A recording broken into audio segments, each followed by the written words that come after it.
¿Qué tal? ¿Cómo están? Gracias por estar en Sin embargo al aire. Les cuento dos cosas muy rápidamente. La primera es que ya empezamos la segunda parte de nuestra gira por el libro Izquierda, el que escribimos Álvaro Delgado y un servidor. Y arrancamos y estuvimos muy felices allá en Chimalhuacán. Pues una súper recibida, de verdad. A todos muchas gracias. Habíamos casi 100 personas reunidos ahí en el museo, en un museo local. Y pues felices de arrancar. Vamos a estar la próxima semana en Cuernavaca. Vamos a estar allá y les vamos a dar detalles durante las transmisiones de los periodistas. El segundo tema es que no sé si ya vieron el nuevo Radicales, el nuevo capítulo de Radicales. Hablamos sobre las 20 iniciativas de reforma que mandó el presidente. Las analizamos. ¿De qué se tratan? ¿Para qué? ¿Por qué? ¿Cómo que antes de las elecciones? ¿Cuál es el objetivo? Bueno, pues analizamos cuatro, como usted sabe, los cuatro radicales, lo analizamos a fondo y se los recomiendo. Ya está en Estudio B, por si lo quieren ver, se los recomiendo. Y pues este es mi texto para este día, lunes 12 de febrero. Se llama La derrota absurda de MC y dice lo siguiente. El 11 de mayo del 2012, en un auditorio a reventar de la Universidad Iberoamericana en la Ciudad de México, Enrique Peña Nieto fue acorralado por jóvenes que le reclamaban su papel en la violenta represión policial contra pobladores en San Salvador Atenco y la violación de mujeres por parte de policías bajo su mando. El candidato presidencial del PRI dijo en una grabación que está grabada, comillas, fue una acción determinada personalmente que asumo personalmente para restablecer el orden y la paz. Cierro comillas. La Corte Interamericana de Derechos Humanos asumió el caso en 2011, después de que la Comisión Interamericana también determinó que al menos 11 mujeres fueron víctimas de violación y los pobladores que se oponían a la expropiación de sus tierras para el aeropuerto de Vicente Fox, violentados en todos sus derechos. Detenciones ilegales y tortura física, psicológica y sexual, así como la negación de la justicia. Hasta la Suprema Corte decidió, nada raro, darle la razón al gobierno por sobre los ofendidos.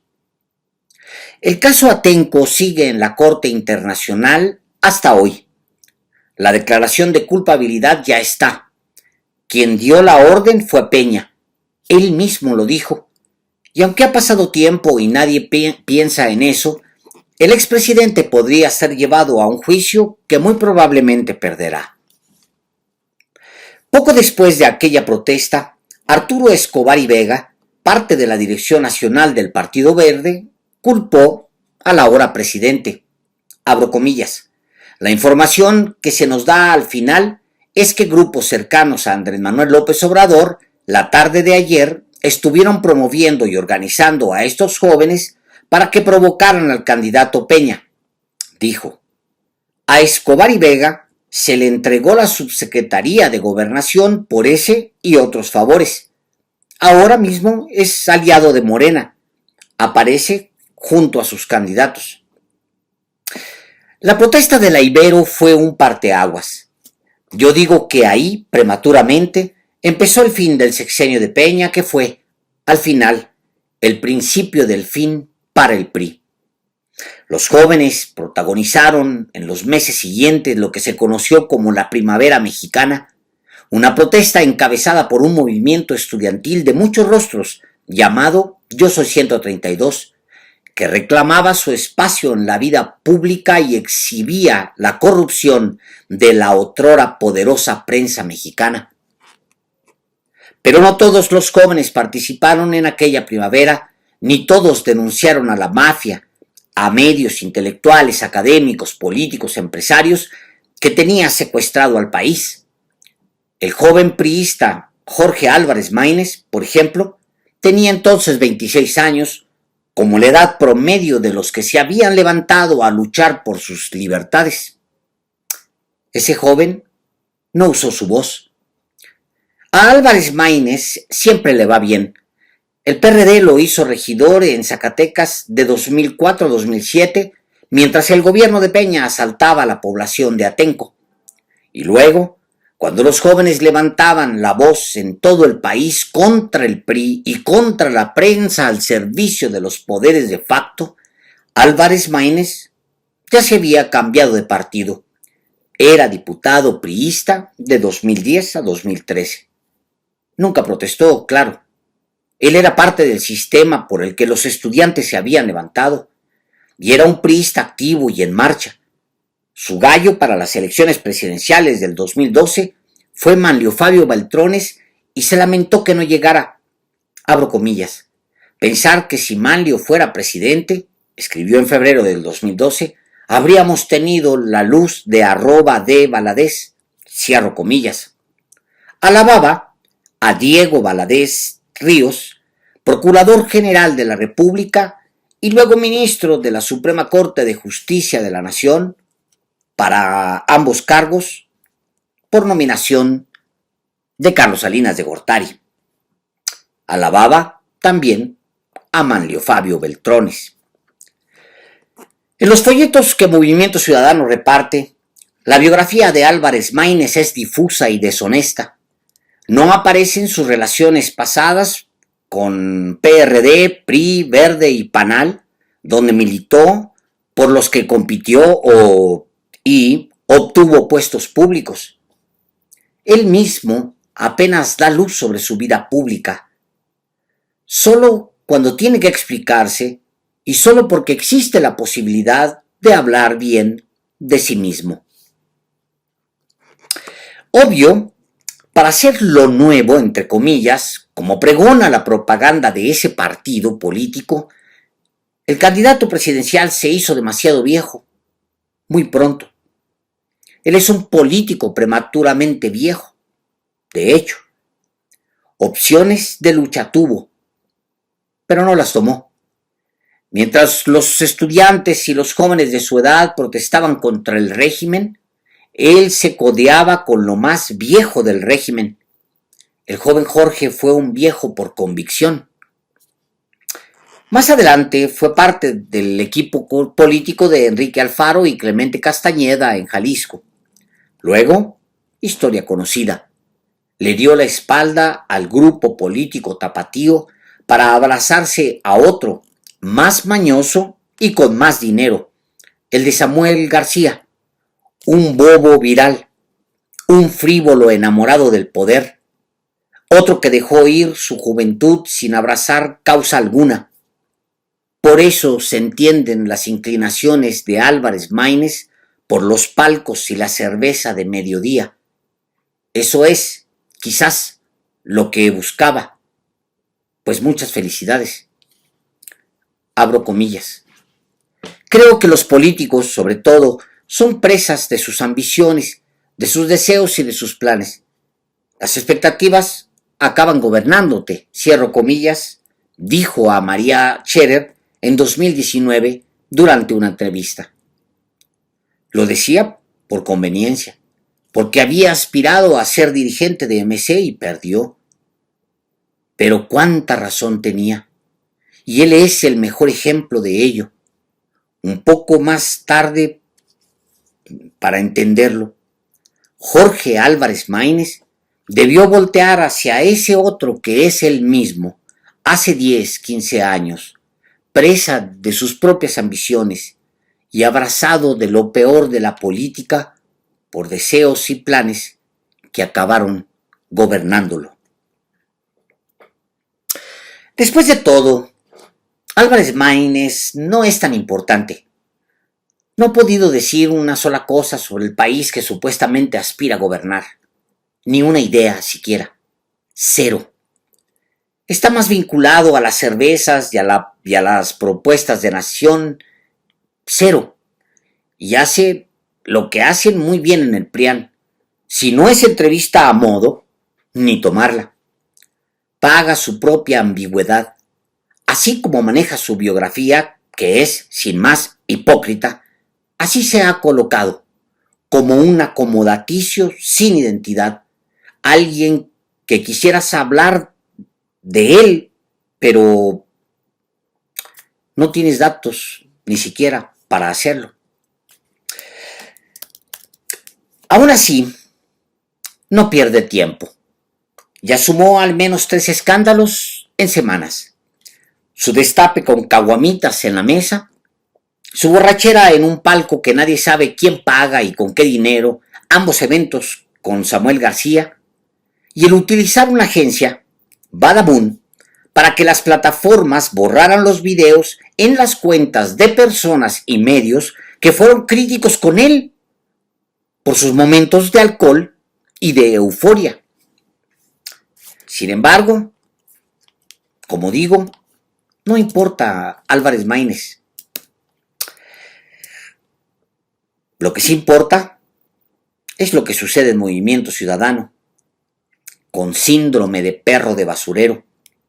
Una vez que se tragan un trapo sucio, no abandonarán su gusto por ellos, aunque tengan la oportunidad de cambiar de menú. Y aclaro que tengo un profundo respeto por los perros, seres hermosos, llenos de bondad. No así con los partidos políticos.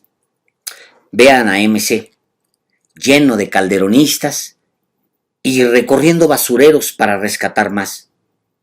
Véanlo, tomado por el engaño, diciéndose la nueva política cuando su cacique, Dante Delgado, viene de cargarle el portafolios a uno de los peores represores de la segunda mitad del siglo XX mexicano, Fernando Gutiérrez Barrios.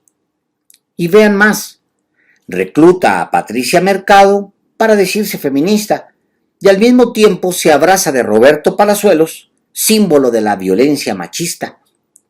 El mismo mejor amigo de Álvarez Maínez, el cuasi heredero de MC, Samuel García, es lo mismo, un macho.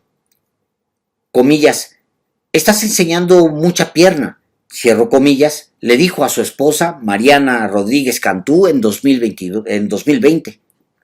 Abro comillas, me casé contigo pa' mí, no pa' que andes enseñando, le espetó en una transmisión. El desmoronamiento del PRIAN, consecuencia de la mediocridad de sus líderes, la ausencia de un proyecto renovado de nación y su incapacidad para superar sus propias enfermedades, como la corrupción interna, su distanciamiento con las causas ciudadanas y su rendición a los poderes de facto, hizo ver a Movimiento Ciudadano como una posible opción para los que no simpatizan con Morena. El mapa político se redujo a 2 polos mientras el prianismo se abrazaba al descrédito de los caciques intelectuales, empresariales y mediáticos. Y así, el partido de Dante se erguía ante su más grande oportunidad. ¿Y qué hizo? Como el PRIAN con Xóchitl Gálvez, optó por un producto milagro, la frivolidad y los likes, Samuel García. Y luego, cuando Samuel se cayó, redobló la apuesta, la frivolidad, la insolvencia y la falta de personalidad, Álvarez Maínez. Pero no es solo Álvarez Maínez, como digo, que al final es poca pieza. Se ve obligado a amamantar de Samuel para tener algo que decir, que mostrar. Lo más destacable es, en realidad, la capitulación de MC, su renuncia inexplicable al horizonte que se le abría. Estaba llamado a darle una estocada a los viejos partidos, pero sin hipocresía, como el currículum de su candidato, sin mitos y sin mentiras. Ahora 2024 debe ser llamado el año de la retirada. La oportunidad enorme para Movimiento Ciudadano se perdió. No sería una amenaza para Morena, pero se configuraría como una fuerza de cuidado y, lo más importante, con futuro. Tan es así que este año, sin importar que Álvarez Maínez logre apenas 3 o 4.5% de la votación que sugieren las encuestas, avanzará sin irse a ningún lado. Solo por conservar Nuevo León y Jalisco, se volverá la tercera, si no es que la segunda fuerza de México, dependiendo de los resultados de Guanajuato y Yucatán, si el PAN retiene o no. Me parece que Dante renunció a más. Estaba tan ocupado en sí mismo, en su legado entre comillas, lo que repite hasta el cansancio con quien se reúne, que olvidó que cualquier legado posible estaba en el desempeño de MC, no en su sombrero, no en sus tenis color fosforescente ridículo. Nadie sabe si su oportunidad quedará abierta después de las elecciones de 2024, porque 2030 está demasiado lejos y nadie conoce el futuro. Quizás nunca más se le vuelva a presentar la oportunidad que dejó ir este año, el año de la retirada, su retirada. Muchas gracias.